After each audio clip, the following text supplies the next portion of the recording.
ഒരു സ്വപ്നം പോലെ കൺമുന്നിൽ കണ്ടേ പല നാളായി കാക്കും ആശകൾ കലിതുള്ളും കടലും ഇരുളടയും കാടും വഴിയായി തീർന്നീ യാത്രയിൽ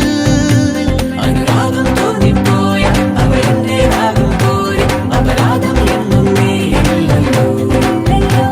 ഒരു ലക്ഷം കള്ളം കൊണ്ട് ഈ ലക്ഷ്യം നേടും നേരം അവൾ ലക്ഷ്മി ദേവിയായി വന്നിതാ